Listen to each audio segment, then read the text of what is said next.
अस्सलामुअलैकुम स्टूडेंट्स, आज हम 9th क्लास की बायोलॉजी का फर्स्ट चैप्टर में सेकंड टॉपिक जो है आपका टॉपिक है divisions and branches of biology discuss करने जा रहे हैं। इससे पहले हम आपके साथ फर्स्ट टॉपिक जो है इंट्रोडक्शन टू बायोलॉजी वो डिस्कस कर चुके हैं। उसमें आपने क्या क्या पढ़ा था? उसमें आपने साइंस की डेफिनेशन पढ़ी थी, ब्रांचेस ऑफ साइंस पढ़ी थी, उसके बाद आपने पढ़ा था बायोलॉजी, डेफिनेशन ऑफ बायोलॉजी, उसके बाद आपने मेजर 3 डिवीजन्स ऑफ बायोलॉजी पढ़ी थी। अब उसके बाद आपकी आती हैं 16 मोर ब्रांचेस ऑफ बायोलॉजी, ठीक है।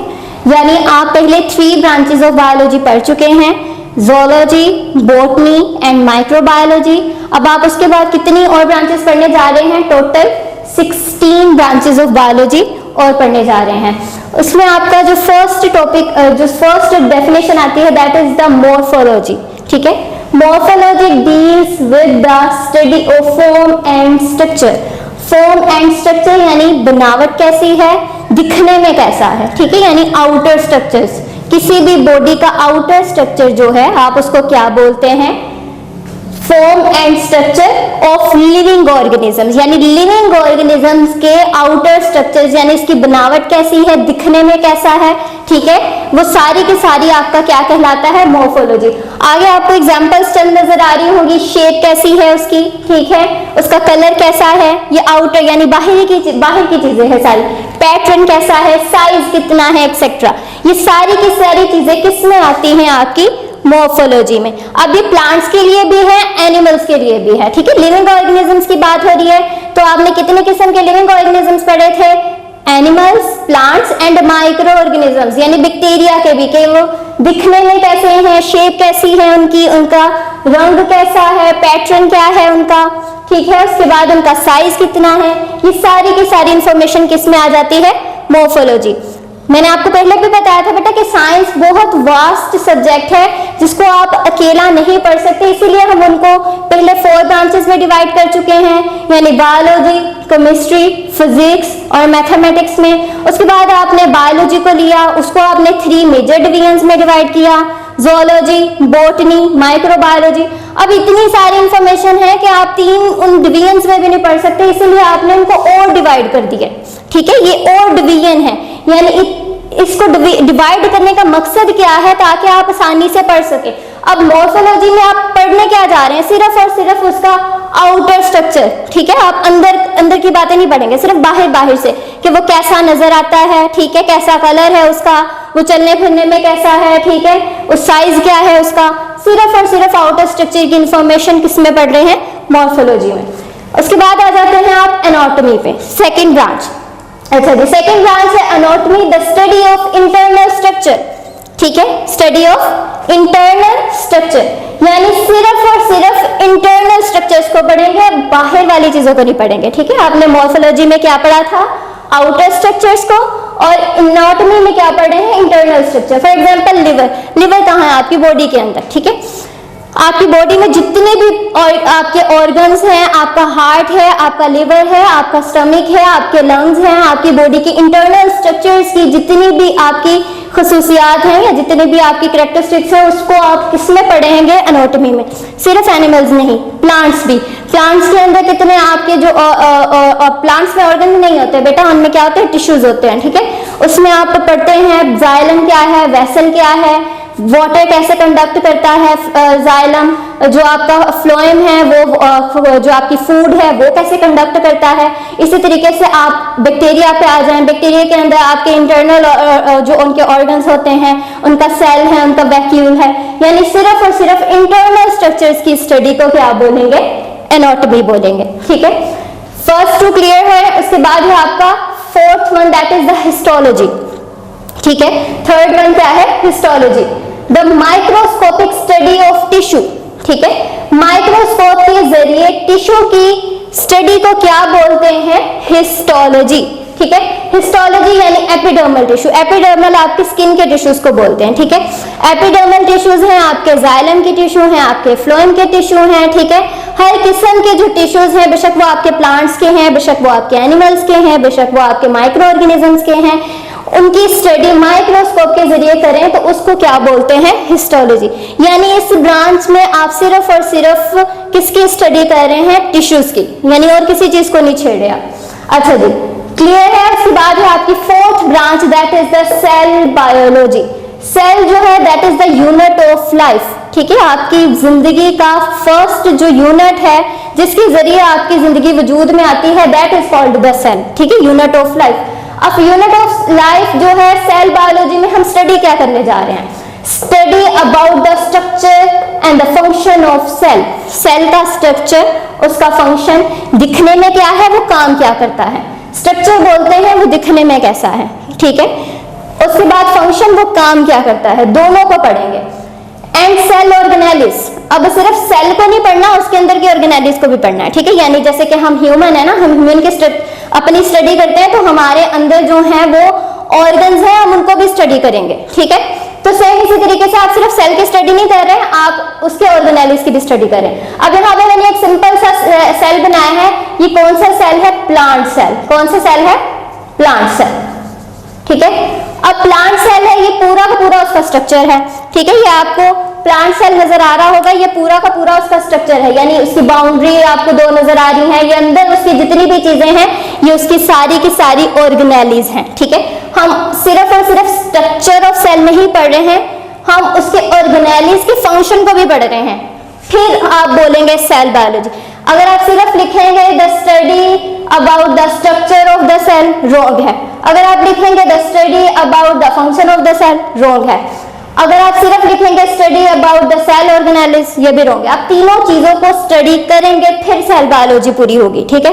यानी आपने सेल बना लिया, उसके अंदर की ऑर्गेनेलिस ड्रॉ की, फिर आप उनको जो है पॉइंट आउट करेंगे। अच्छा जी, ये आपको सबसे पहले ये आपको नजर आ रहा होगा वैक्यूल, ठीक है। वैक्यूल का फंक्शन क्या है, हम कह रहे हैं ना कि हमने सिर्फ और सिर्फ सेल ही नहीं पढ़ना, हमने उसका फंक्शन भी पढ़ना है। तो ये वैक्यूल, ये काम क्या करता है सेल में, प्लांट सेल में इसका क्या काम है, प्लांट सेल में इस वैक्यूल का काम क्या है, वाटर को प्रिजर्व करना, यानी जितना भी वाटर होगा वो इसके अंदर जाके सारा प्रिजर्व होगा, ठीक है। इसलिए आपको सबसे बड़ा नजर आ रहा है क्योंकि प्लांट में सबसे ज्यादा वाटर कंडक्शन ही होती है, वाटर ही सबसे ज्यादा अहम है, तो वाटर। उसके बाद है न्यूक्लियस, ठीक है, ये आपका क्या है, न्यूक्लियस, ठीक है। ये आपका जो है न्यूक्लियस जो है, जैसे आपका ब्रेन काम करता है ना आपकी बॉडी में, सारी की सारी कंडक्शंस वगैरह करवाता है, जितनी भी इंफॉर्मेशन है वो आपका ब्रेन जो है वो आपको कंडक्ट करता है, फिर आपके बॉडी में कोई भी काम होता है। सेम इसी तरीके से जो आपका सेल है, ये भी ये जो आपका सेल का न्यूक्लियस है, ये भी आपके सारे की सारी कंडक्शन वगैरह करवाता है। उसके बाद आते हैं ये आपके राइबोसोम्स, प्रोटीन की सिंथेसिस करते हैं सेल के अंदर। उसके बाद आपके हैं क्लोरोप्लास्ट। क्लोरोप्लास्ट जो है वो ग्रीन कलर का पिगमेंट होता है जो कि पौधे को ग्रीनरी प्रोवाइड करता है। इसके बाद आता है आपका साइटोप्लाज्म, ये विस्कस मटेरियल होता है जिसकी वजह से ये सारी की सारी ऑर्गेनेलिस जो हैं वो आपस में फ्रिक्शन नहीं करती हैं, यानी रगड़ की कुव्वत उसमें नहीं रहती है, वो आपस में स्मूथली जो है वो वर्क करती हैं, ठीक है। इसके बाद आपको बाहर नजर आ रही होगी सेल वॉल। सेल वॉल जो होती है वो सिर्फ और सिर्फ बेटा प्लांट्स में होती है, एनिमल्स में नहीं होती है। सेल वॉल जो है वो आपके सेल को प्रोटेक्ट करती है फ्रॉम द आउटर हैजर्ड्स, यानी बाहर के जितने भी खतरात है उनसे महफूज रखती है। उसके बाद आपकी आती है सेल मेम्ब्रेन, ये प्लांट्स में भी होती है और एनिमल्स में भी होती है, ठीक है। ये आपको क्या करती है, प्रोटेक्शन प्रोवाइड करती है इंटरनल ऑर्गेनेलिस को, ठीक है। गोल्गी कॉम्प्लेक्स है, ये भी आपका ऑर्गेनेली है जो कि आपकी सारी की सारी कनेक्शंस प्रोवाइड करता है बाकी सारी ऑर्गेनेलिस के साथ। तो ये सारे के सारे उनके काम है। हमने इसमें तीन चीजें पढ़ी, हमने सेल का स्ट्रक्चर पढ़ लिया, ठीक है। उसके बाद हमने उसका फंक्शन पढ़ लिया, यानी प्लांट सेल है तो प्लांट के सारे काम कर रहा है। उसके बाद उसके ऑर्गेनेलिस के फंक्शन पढ़ लिया। हमने तीनों चीजें पढ़ी, फिर हमारी क्या हुई, सेल बायोलॉजी कंप्लीट हो गई, ठीक है। उसके बाद आती है आपकी फिजियोलॉजी। फिजियोलॉजी फिजिक्स से वर्ड निकला है, यानी फंक्शन।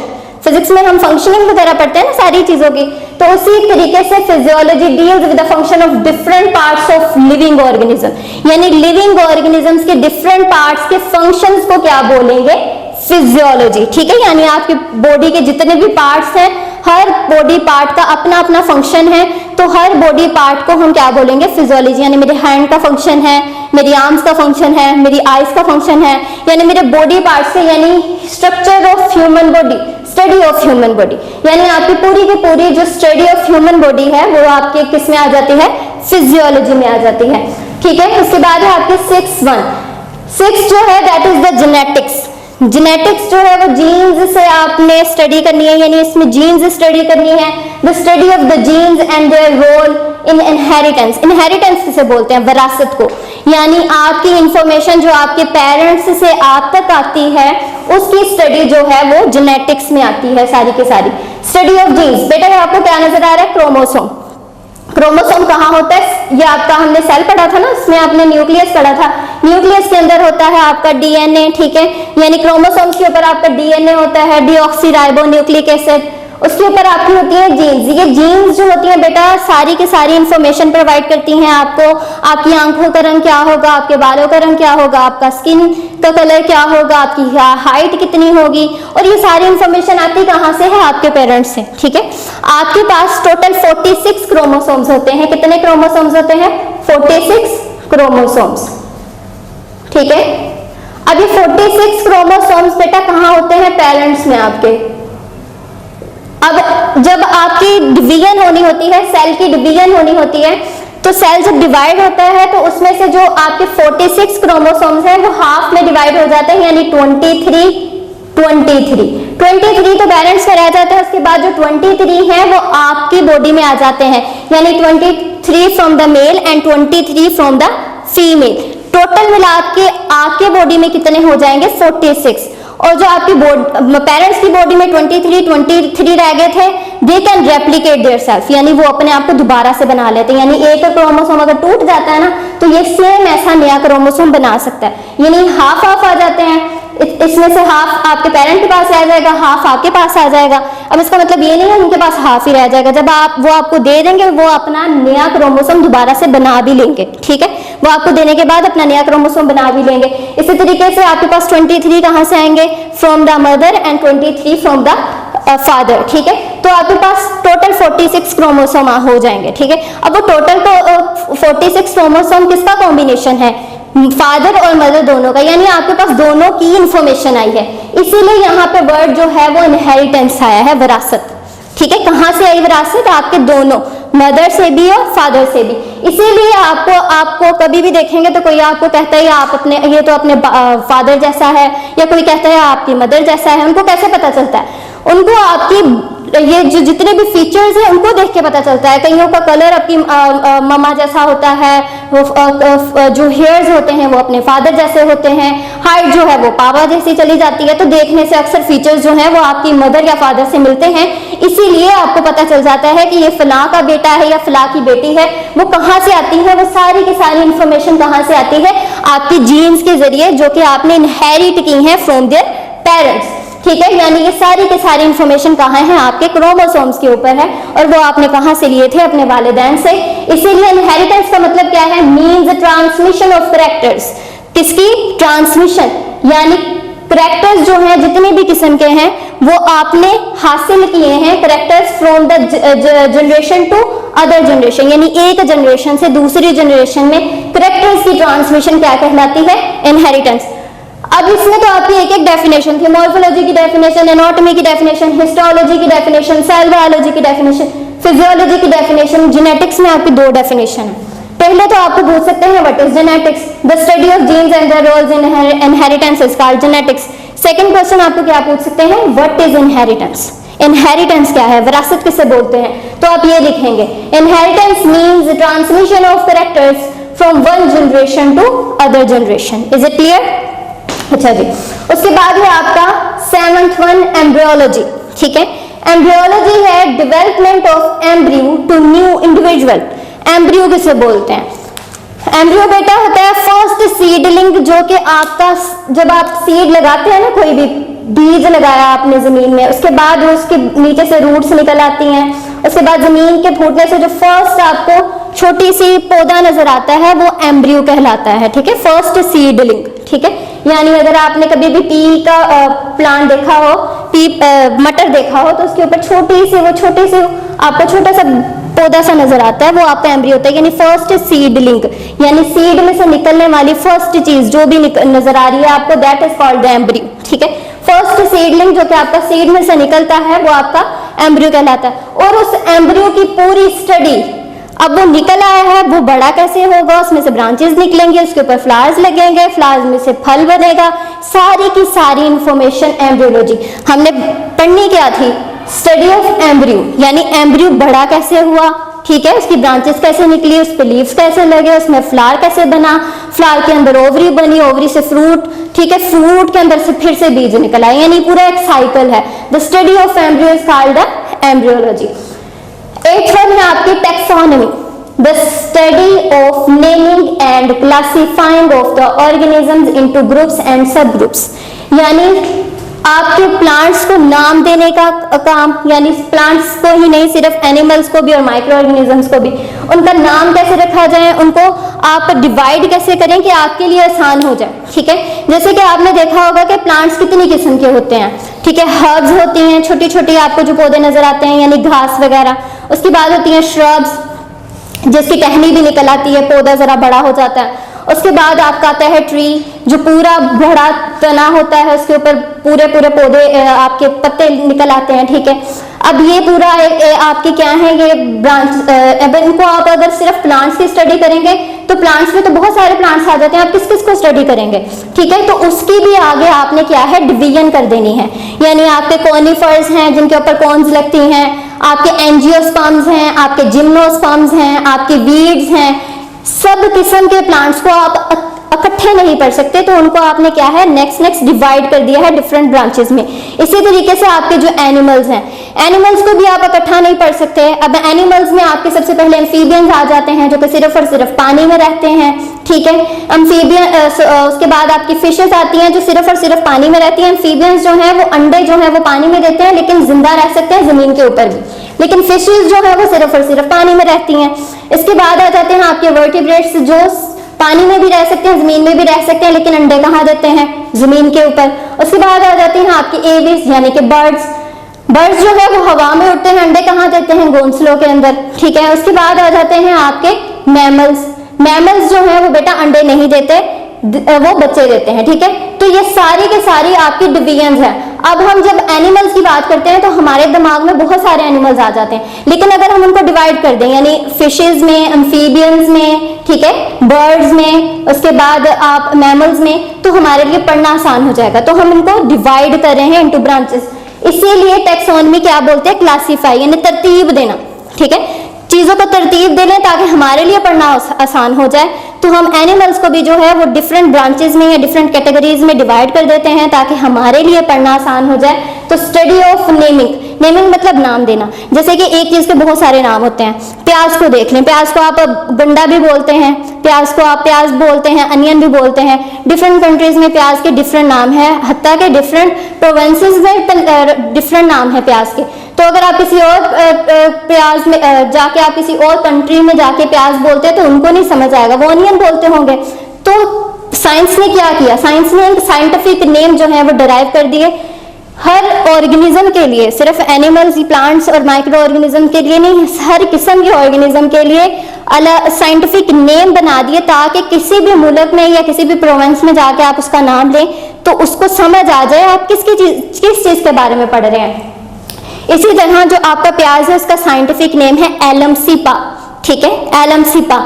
आपका जो फ्रॉग है उसका साइंटिफिक नेम है राना टिंगरीना, ठीक है। यहाँ पे मैं आपको नाम लिख के देती हूँ, एलम सीपा, ठीक है। इन दोनों का इसमें अब लिखने का भी तरीका अलग अलग है। आपका जो फर्स्ट नेम होता है जेनरिक नेम होता है, अगला नेम क्या होता है, स्पीशी नेम होता है। जेनरिक नेम में फर्स्ट लेटर कैपिटल होता है, स्पीशी नेम में फर्स्ट लेटर स्मॉल होता है, और दोनों को इंडिविजुअली आप क्या करेंगे, अंडरलाइन भी करेंगे। साइंटिफिक नेम लिखने का ये तरीका है, ठीक है।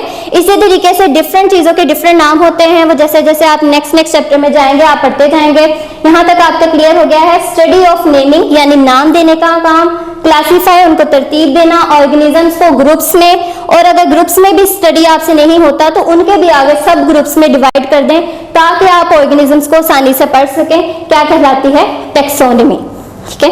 उसके बाद आ जाती है आपकी branch number 9, that is the palaeontology, ठीक है। पैलेंटोलॉजी स्टडी ऑफ फॉसिल्स, ठीक है, study of fossils. Which are remains of extinct organisms. Extinct बोलते हैं बेटा जो कि दुनिया से खत्म हो गए हो, ठीक है, जिनका वजूद ना हो इस दुनिया में, ठीक है, जैसे कि है डायनासोर्स।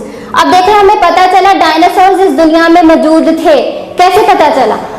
आपने जमीन जब खोदी तो उसमें से क्या निकले, उनके फोसल्स यानी उनके बकाया जात हड्डियों के, ठीक है, उसके जरिए से उसमें आपको पता है हड्डियों में डीएनए मौजूद होता है। डीएनए की जब आपने स्टडी की तो उसके आपको पता चला कि हमारे आने से पहले भी इस दुनिया में जानदार मौजूद थे, वो उनका नाम था डायनासोर्स। अब ये एक्सटिंक्ट स्पीशीज के जो फोसल्स हैं यानी बकाया जात हैं, ठीक है, उनको क्या बोलते हैं? पैलेंटोलॉजी, ठीक है, study of fossils which are remains of extinct organisms, यानी वो ऑर्गेनिज्म जो इस दुनिया से खत्म हो गए हैं उनके फोसल्स की स्टडी को क्या बोलेंगे? पैलेंटोलॉजी, ठीक है। अब ये भी आपकी डेफिनेशन। उसके बाद है एनवायरमेंटल बायोलॉजी। एनवायरमेंटल बायोलॉजी जो है that is the study of interaction between the organisms and their environment, ठीक है, between the organism and their environment, यानी मैं एक ऑर्गेनिज्म हूँ, मेरी जो एनवायरनमेंट है उसके साथ जो भी ताल्लुक है उसको क्या मैं बोलूंगी? एनवायरमेंटल बायोलॉजी, ठीक है, यानी लिविंग ऑर्गेनिजम्स का अपने इर्द गिर्द एनवायरनमेंट से जो ताल्लुक होगा उसको हम बोलेंगे एनवायरमेंटल बायोलॉजी। एनवायरमेंटल आपका माहौल होता है, ठीक है। उसके बाद है सोशल बायोलॉजी, आपकी खसूसियात यानी आप बिहेव कैसा करते हैं, ठीक है। अब मैं इस एनवायरनमेंट में रह तो रही हूँ, मेरा बिहेवियर क्या है इस एनवायरनमेंट में, ठीक है, मेरा सोशल बिहेवियर क्या है? Social behaviour of animals that make the society. और हम एक दूसरे के साथ जो हमारा सोशल बिहेवियर है उसकी वजह से हमारी क्या है? पूरी सोसाइटी बन जाती है, ठीक है। तो ये क्या होती है? Socio biology. उसके बाद आती है आपके 12 पैरासाइटोलॉजी, स्टडी ऑफ पैरासाइट्स, ठीक है ना। पैरासाइट्स क्या है? ये भी आपकी डेफिनेशन बन सकती है। Parasites are the organisms that take food. Parasites वो ऑर्गेनिजम्स होते हैं जो कि खुराक हासिल करते हैं। एंड शेल्टर, शेल्टर होती है पनाह, ठीक है, पनाह हासिल करते हैं फ्रॉम लिविंग होस्ट। होस्ट क्या होता है? जो जिसके घर आप जाते हैं मेहमान बन के, ठीक है, आप मेहमान बन के जिसके घर जाते हैं वो आपका होस्ट होता है जो कि आपकी खिदमत करता है, ठीक है, host. And in return harm them, यानी आप किसी के घर जाएं और उसको जाकर नुकसान पहुंचा दें, ठीक है, ये मतलब है। ऐसी कौन सी चीजें हैं जो आपके घर आती हैं और आपको नुकसान पहुंचा देती हैं, ठीक है, लाइक लाइसेस, क्या है? जुएं, ठीक है, आपके बालों में जाती हैं। आप लिविंग ऑर्गेनिज्म है, ठीक है, आपसे फूड हासिल करती हैं, आपका खून पीती हैं, शेल्टर पनाह लेती हैं आपके सर के अंदर, ठीक है, और यानी आप होस्ट के अंदर, आप लिविंग ऑर्गेनिज्म है ना, तो आप उनके होस्ट हुए, ठीक है। और इन रिटर्न हार्म देम, और आपको नुकसान पहुंचा के अपना फायदा निकाल के चली जाती हैं, यानी लाइसेस। सेकंड है लीच, जुओं को बोलते हैं, ठीक है, पानी में होती है, गंदे पानी में अक्सर, ठीक है, जोहड़ों वगैरह में लीच होती है जो कि चिपक जाती है, खून सक करती है, और जब तक आप उसको किसी गर्म चीज लगा के ना उतारें खुद से उतरती भी नहीं है, ठीक है, तो वो लीच हो जाती है, ठीक है। तो वो ऑर्गेनिजम्स जो कि लिविंग ऑर्गेनिजम्स के अंदर रहते हैं उनसे खाना हासिल करते हैं, उनसे पनाह भी लेते हैं, ठीक है, और इन रिटर्न और उनके बावजूद उनको क्या करते हैं? नुकसान पहुंचाते हैं, क्या कहलाते हैं? पैरासाइट्स कहलाते हैं। तो इसमें आपकी दो डेफिनेशंस हैं। What are parasites? वो आप डेफिनेशन लिखेंगे पैरासाइट्स में, और अगर पैरासाइटोलॉजी बोले तो स्टडी ऑफ पैरासाइट्स, ठीक है। तो आप इसमें एग्जांपल क्या देंगे? Lice and leech. उसके बाद है 13th आपकी डेफिनेशन बायोटेक्नोलॉजी, ठीक है, practical application of living organisms, यानी लिविंग ऑर्गेनिजम्स के साथ प्रैक्टिकली परफॉर्म करना, ठीक है, to make the substances for the welfare of mankind, यानी हमारी बेहतरी के लिए, हमारी मैनकाइंड की बेहतरी के लिए, वेलफेयर के लिए आप लिविंग ऑर्गेनिजम्स की एप्लीकेशंस को यूज करें ताकि हमें ही फायदा हासिल हो सके। फॉर एग्जांपल बियर, शराब वगैरह जो बनती है, मिल्क प्रोडक्ट्स, अब मिल्क प्रोडक्ट्स में आपकी चीज भी आ जाती है, योगर्ट भी आ जाती है, ठीक है, यानी जितनी भी किस्म की आपकी मिल्क प्रोडक्ट्स हैं वो आप बैक्टीरिया के जरिए हासिल करते हैं, यूजफुल बैक्टीरिया, ठीक है। आप दही जमाते हैं ना घर में, तो वो क्या होती है? यूजफुल बैक्टीरिया को यूज करके आप कर्ड बना रहे हैं, योगर्ट बना रहे हैं, तो आपको उससे फायदा हो रहा है, ठीक है। तो क्या है? प्रैक्टिकल एप्लीकेशन, यानी प्रैक्टिकली परफॉर्म करते हैं, ठीक है। उसके बाद लिविंग ऑर्गेनिज्म, बैक्टीरिया एक लिविंग ऑर्गेनिज्म है, हम पीछे पढ़ चुके हैं, ठीक है। To make the substance, substance क्या बनाया हमने? योगर्ट बनाई, from the welfare of mankind, इससे किसको फायदा हासिल हुआ? हमें फायदा हासिल हुआ, ठीक है। तो तो क्या है उससे आगे आपकी एग्जांपल्स हैं beer and milk product. Milk product में आपकी जितनी भी डेयरी प्रोडक्ट्स आ जाती हैं, ठीक है, वो सारी की सारी किसके जरिए बनती हैं? बायोटेक्नोलॉजी के जरिए बनती हैं। उसके बाद है immunology, 14th definition, study of immune system of animals which defends the body against the invading microbes। ठीक है, आजकल ये जो कोरोना का केस चल रहा है उसमें सबसे ज्यादा जो है आपको डॉक्टर्स क्या रिकमेंड करते हैं? अपनी इम्यूनिटी बढ़ाएं। ठीक है, वर्ड इम्यूनिटी आपने सुना होगा। अब इम्यूनिटी बढ़ानी कैसे है? आपने इम्यून सिस्टम बोलते किसे हैं? इम्यून सिस्टम आपकी बॉडी का वो नेचुरल डिफेंस सिस्टम है जो कि इन्वेडिंग माइक्रोब्स यानी कि नुकसानदेह जरासीमों को आपकी बॉडी में जाने से रोकता है। ठीक है, यानी आपकी बॉडी का हिफाजती, जैसे आपके बॉर्डर पे फौजी खड़े हैं ना, आपके मुल्क को बचाते हैं, सेम इसी तरीके से आपकी बॉडी में व्हाइट ब्लड सेल्स हैं। ठीक है, ये क्या है? आपकी बॉडी के सोल्जर्स हैं जो कि आपको मुख्तलिफ किस्म की बीमारियों से बचने में मदद करते हैं। अब आप अपनी इम्यूनिटी बढ़ाएंगे कैसे? आप खाना ऐसा खाएंगे जिसके जरिए से आपकी बॉडी की इम्यूनिटी बढ़ेगी, ताकि कोई भी नुकसानदेह जरासीम अगर आपकी बॉडी में एंटर भी हो जाए तो वो उसको क्या है? किल कर दे। ठीक है, आपकी बॉडी को नुकसान ना पहुंचाने दे, किल कर दे। जैसे कि बाहर बहुत से ममालिक जो हैं, जैसे कि इंडिया है, हम पे हमला कर दे तो हमने फौजी खड़े किए हुए हैं, वो जैसे ही हम पे हमला करते हैं हम जवाबी कार्रवाई करके अपने मुल्क को बचा लेते हैं। सेम इसी तरीके से जो आपके व्हाइट ब्लड सेल्स हैं वो आपके सोल्जर्स हैं, जैसे ही आपकी बॉडी में इन्वेडिंग माइक्रोब्स एंटर होते हैं वो उनको इनगल्फ कर देते हैं, खा लेते हैं, जिसकी वजह से हम जो है वो बच जाते हैं। तो इम्यूनोलॉजी में हम क्या स्टडी करेंगे? अपने इम्यून सिस्टम को। इम्यून सिस्टम करता है क्या है? डिफेंड, हमें बचाता है the body against the invading microbes, नुकसानदेह जरासीमों से हमें बचाता है। उसकी एग्जांपल क्या है? आपकी बॉडी में मौजूद व्हाइट ब्लड सेल्स। उसके बाद है एंटोमोलॉजी, सबसे आसान है, छोटी सी डेफिनेशन है, स्टडी ऑफ इंसेक्ट्स। दुनिया में मौजूद जितने भी किस्म के हशरात हैं, जितने भी किस्म के इंसेक्ट्स हैं, उसको आप किस में स्टडी करेंगे? एंटोमोलॉजी में।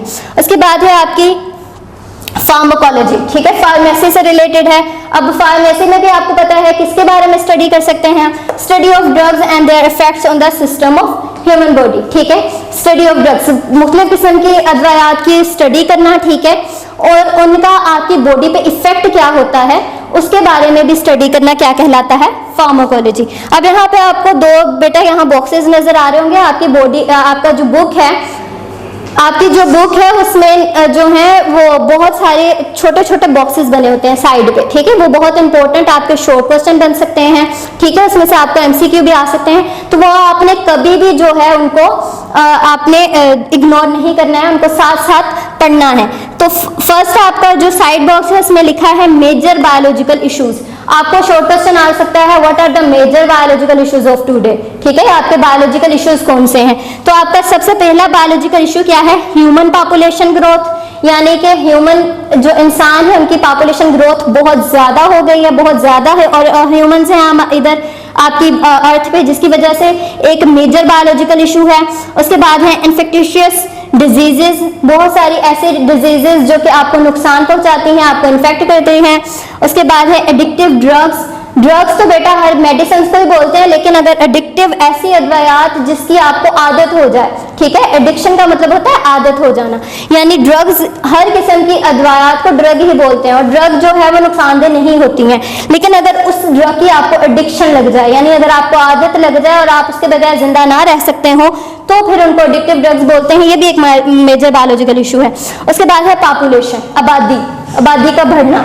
तो ये सारी के सारी क्या है? मेजर बायोलॉजिकल इश्यूज हैं ऑफ टुडे।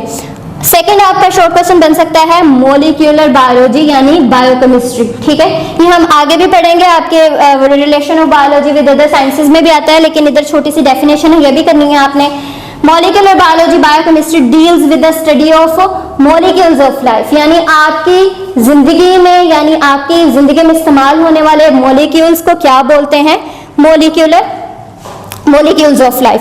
अब मॉलिक्यूल्स ऑफ लाइफ कौन कौन से हैं आपके? वाटर है, प्रोटीन है, कार्बोहाइड्रेट्स हैं, लिपिड्स हैं एंड न्यूक्लिक एसिड हैं। ठीक है, तो आज का बेटा लेक्चर वाइंड अप करने से पहले हम सबसे पहले आपका फर्स्ट टॉपिक जो हमने रीड किया था उसमें था इंट्रोडक्शन ऑफ बायोलॉजी।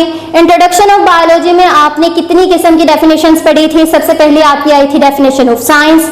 साइंस में आपने इसकी मेजर डेफिनेशन पढ़ी। फिर उसके बाद आपने सेकंड शॉर्ट क्वेश्चन था आपका what are the branches of science. उसमें 4 ब्रांचेस ऑफ साइंस पढ़ी थी आपने।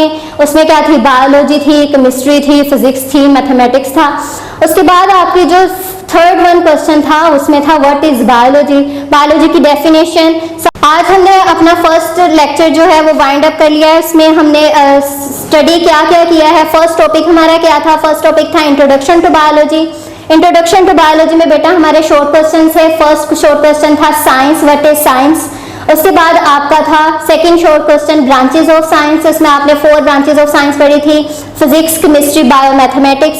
उसके बाद आपका थर्ड क्वेश्चन था व्हाट इज बायोलॉजी। बायोलॉजी में आपने डेफिनेशन ऑफ बायोलॉजी के साथ ये भी पढ़ा था कि वो डिराइव कहाँ से हुआ था वर्ड, यानी ग्रीक वर्ड था और आगे उसके मतलब क्या क्या थे, ठीक है।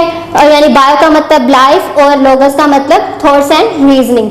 उसके बाद आपने 3 मेजर डिवीजन्स ऑफ बायोलॉजी पढ़ी थी। सबसे पहले आपकी थी ज़ूलॉजी, स्टडी ऑफ एनिमल्स। उसके बाद आपकी बॉटनी, स्टडी ऑफ प्लांट्स। उसके बाद आपकी microbiology, study of micro organisms, ठीक है। उसके बाद आपकी 16 ब्रांचेस ऑफ साइंस हैं जिसमें आपने जितनी भी ब्रांचेस पढ़ी हैं बेटा सारी की सारी आपके शॉर्ट क्वेश्चन हैं। Morphology, anatomy, histology, cell biology. Cell biology में मैंने आपको सारी की सारी उसकी डायग्राम बना के सारी चीज़ें बताई हैं। फिजियोलॉजी की डेफिनेशन, जेनेटिक्स। जेनेटिक्स में मैंने आपको बताया कि 2 डेफिनेशन बन सकती हैं, जेनेटिक्स की डेफिनेशन और सेकंड इनहेरिटेंस की डेफिनेशन।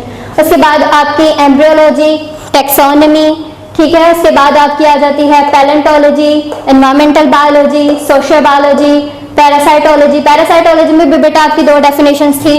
पैरासाइट्स क्या है और पैरासाइटोलॉजी क्या है, दोनों अलग अलग डेफिनेशन है। पैरासाइटोलॉजी में अगर आप पैरासाइट्स लिखेंगे रॉन्ग हो जाएगा, पैरासाइट्स में अगर आप पैरासाइटोलॉजी लिखेंगे तो भी रॉन्ग हो जाएगा।